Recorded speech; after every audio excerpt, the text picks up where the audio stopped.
Welcome to Friday Night Football Talk. I am Fidel Barraza. Alongside with me, Kendall Whitley, Walter Stringer, and our special guest tonight, Colts Talk. How you doing, Colts Talk? Hey, I'm good. How are you?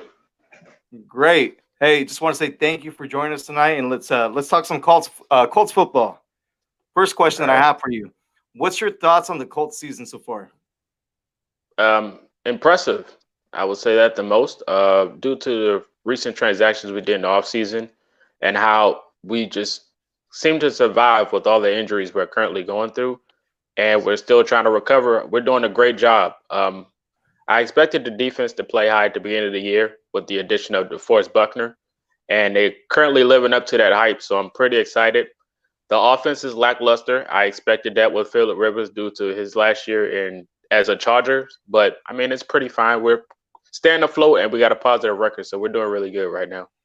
Let's talk a little bit about Phillip Rivers. So, because I was one of his biggest critics, and then after the Colts signed him, I was like, "Look, this guy's older. I don't know what he has left in the tank." So, I just want to get your assessment on Phillip Rivers' play so far for the Colts.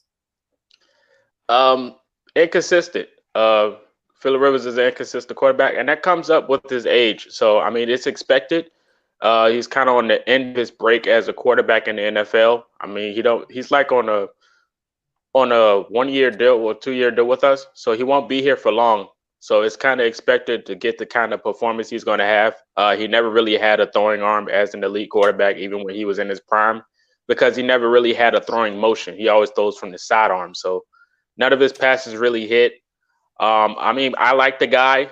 Before we picked him up, I didn't really see any other franchise quarterbacks in or like in free agency you would choose from.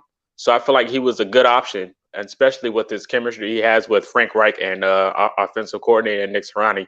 He already had a good friendship with them, so picking it up, uh, picking up Rivers wasn't a bad choice at all. So I'm fine with him. And the Colts are actually coming off a big win last Thursday night against the Tennessee Titans. A lot of people had picked Tennessee, including myself. But the Colts came out there and execute, and the Colts have another big game against the Green Bay Packers on Sunday. Yes, that's true. The game we played against the Titans, I expected us to win this game. Um, we already kind of knew what the agenda was going to be for Tennessee. They were going to try to run the football heavy at the beginning of the game with Derrick Henry, and we're a pretty good run stopping defense, so we pretty much held him in shambles. He had big runs, but it wasn't really the runs that they needed to score. Our special teams showed up, which was impressive because nobody really expects special teams to have a good performance. But when you always get maybe like a punt block or maybe like a kick return, there's always a good boost for your offense and defense, and that's what they did. And we kind of held their wide receivers, which is impressive because we are pretty much zone team. We don't really run man coverage, so we did pretty good against Tennessee. When we play Green Bay, I expect the same agenda, but we just got to run the football against this team. This Green Bay Packers team is not really good stopping the run. If you look at their schedule, they played Tampa Bay, the Saints, and the Jaguars, all three good run teams, and they currently struggled against all of them. So I feel like we're another good team that can pretty much do the run. It just matters on if our O line is going to be able to hold up because our O line is not really good this year on run blocking. They're more of a pass blocking offensive line Mhm. this year. So I feel like if we're able to hold up against the Packers, which has a good D line, and we can protect the run, maybe drag Quentin Nelson on the outside on a few tosses, we should be fine. And one more question, then I'll hand it off to Kendall. What's going on with Jonathan Taylor? We kind of seen him in and out of the lineup. I have him on my fantasy football team. It's like one week he does great, but the next week he doesn't get too many touches. So, can you answer that for us? What is going on with Jonathan Taylor? Yeah, sure, absolutely. Jonathan Taylor, he's currently going through a fumble struggle. So in college, I know you guys are probably college guys, but he did have a fumble history in college. And his first fumble against the Ravens, which was pivotal for us on that drive, it kind of haunted him. And coach kind of sat him down and restricted his minutes. So I expect to see Jonathan Taylor in the game against the Packers, but you probably won't see much of him due to the production of Naheem Hines and Jordan Wilkins because those guys are experienced and are pretty better in the backfield as of now. So Jonathan Taylor probably will get the start because he is the rookie and he's probably the best out of all of them. But I feel like they're sharing minutes between all three of those running backs because they're really good all together. All right, and then for everyone watching at home, you guys are more than welcome to ask a question, and we'll go ahead and put it on the screen. Thank you. Go ahead, Kendall. What's going on, Coach Talks? I want to ask you something right quick. What are your expectations for the Colts in the offseason? What do you feel they need to work on via draft for free agency? Off-season talks for us was definitely trying to go to see who was going to be the quarterback for the future. During this season, there's been a lot of predictions between Sam Darnold and Matt Ryan becoming a quarterback for the Colts, or maybe trying to get someone like a Justin Fields or Trevor Lawrence, even though that's a high stake.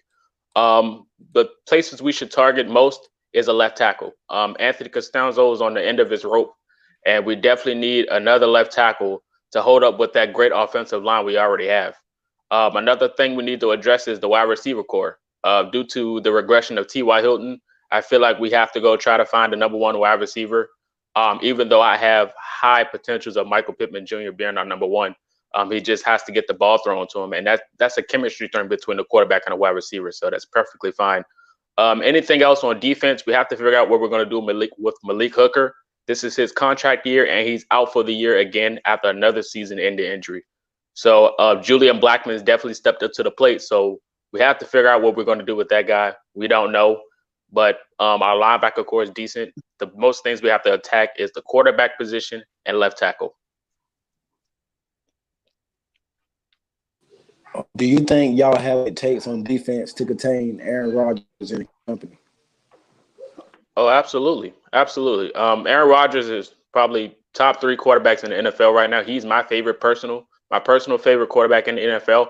But the only thing is, the Colts have a struggle with stopping quarterbacks on the run. Mobile quarterbacks is the biggest issue for the Colts defensive line. If the Colts can keep the quarterback inside the pocket, it only takes about 3 seconds for that D-line to get to him, and it's going to force pressure and force maybe a fumble or a bad throw from the quarterback. So I feel like we can do pretty good adjusting to Aaron Rodgers. Due to what Tampa Bay did to the Green Bay Packers that week, it was pretty much a blowout. I feel like our D-line is better than Tampa Bay's, so I feel like we can be able to put the same pressure on them. Do you think Jacob Eason could be the future quarterback for Indianapolis? Absolutely. Jacob Eason, he has potential to be a franchise quarterback. It's just on timing and experience. He has to have the right person to teach him the quarterback ways of the NFL. He hasn't really got any time in the NFL as well. He's pretty much redshirted this year. So it's just all about timing. I feel like during the preseason next year, or maybe getting a few snaps at the end of the season, we can actually see what Jacob Eason does with that offense. But I feel like he can be our franchise quarterback. Absolutely. Appreciate it. No problem.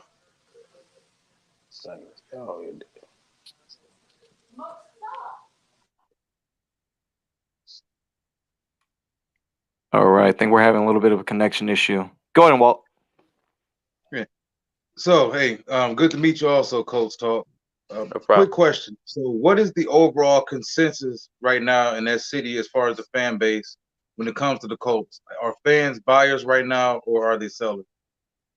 Oh, they're buyers at the moment. We're sitting 6-3. We're currently leading the division.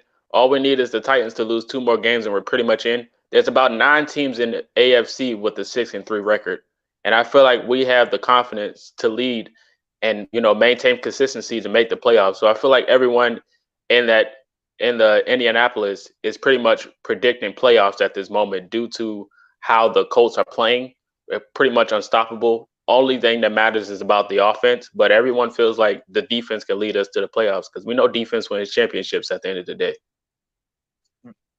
So how big of a surprise has Xavier Rhodes been for you guys so far? Oh, man. Xavier Rhodes is one of those guys I talked about when we picked him up that can definitely go back to his prime form in this system. A lot of Vikings fans criticized Xavier Rhodes after that last year, and they all said he was going to be a waste of money. He was a bust. He's end of the rope. He needs to retire. And he came and proved his point so far. He still has a few little mishaps, but this whole year he's been pretty impressive. And I wouldn't mind to see him comeback player of the year award for Xavier Rhodes, even though he probably won't win it. But he's definitely up there. He's been really good this year.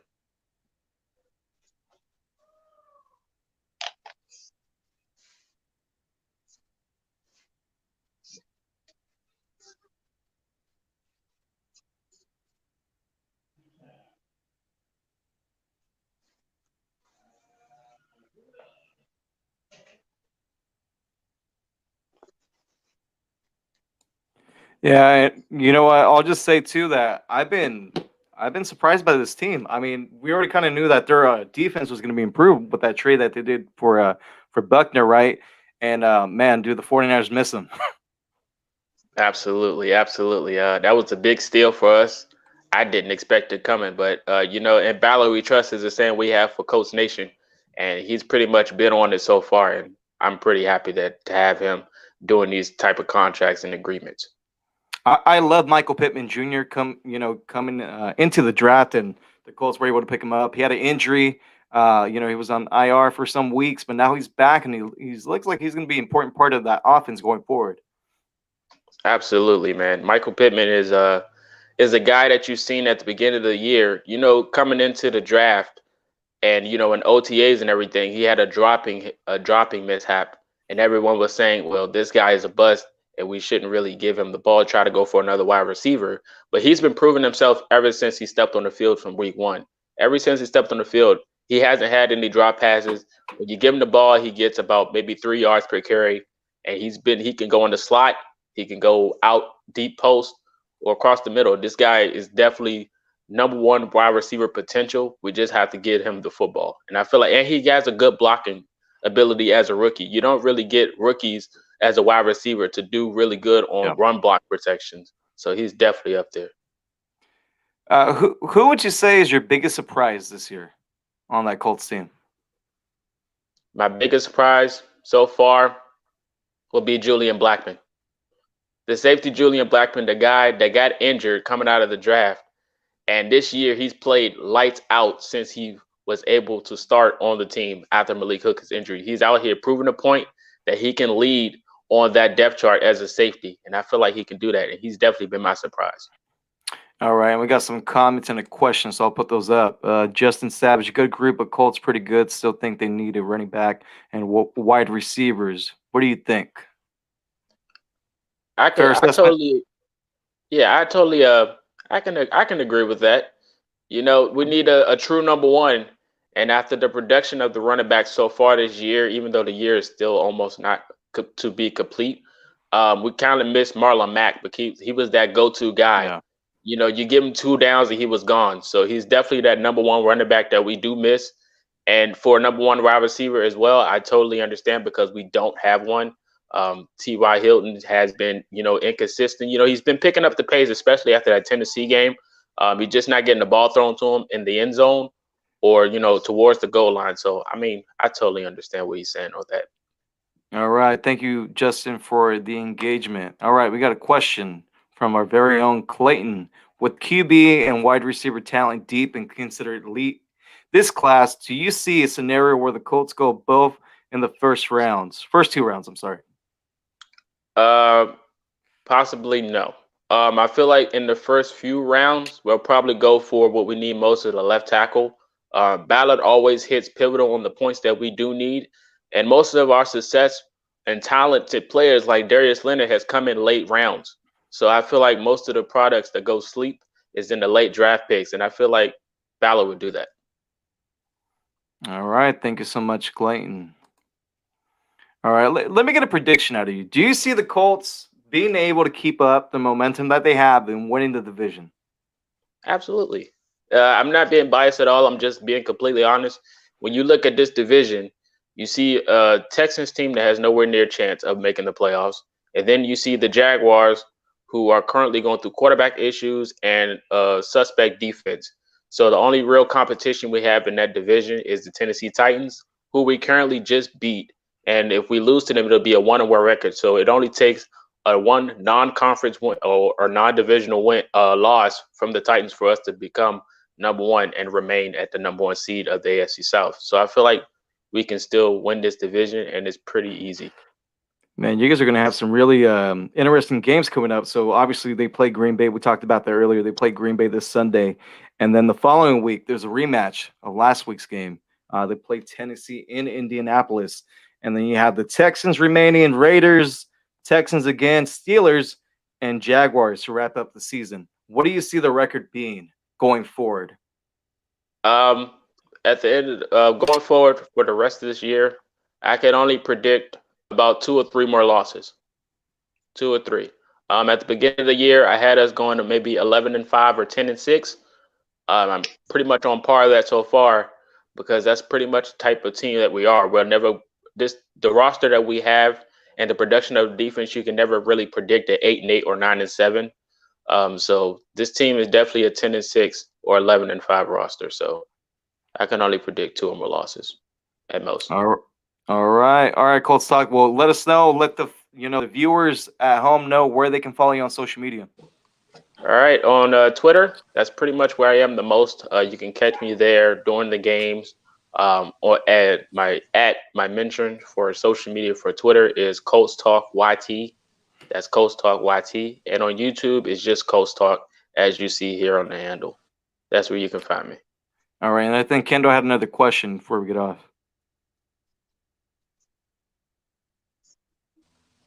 Real quick, what's your prediction for Sunday's game against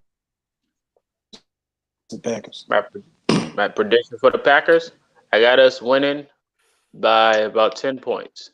10-point victory. All right, and Walt, did you have another question? I'm sorry, cut off. Nope. I was fine actually. I was listening to you guys. All right, perfect. Well, hey, just want to say thank you for joining us. Thank you for everyone for watching at home. Make sure you follow him on social media, and hopefully we can talk to you right before the playoffs start. All right, thank you, Colts Talk. Yeah, no problem. All right, everyone at home, have a great weekend. We'll see you Sunday morning. Peace.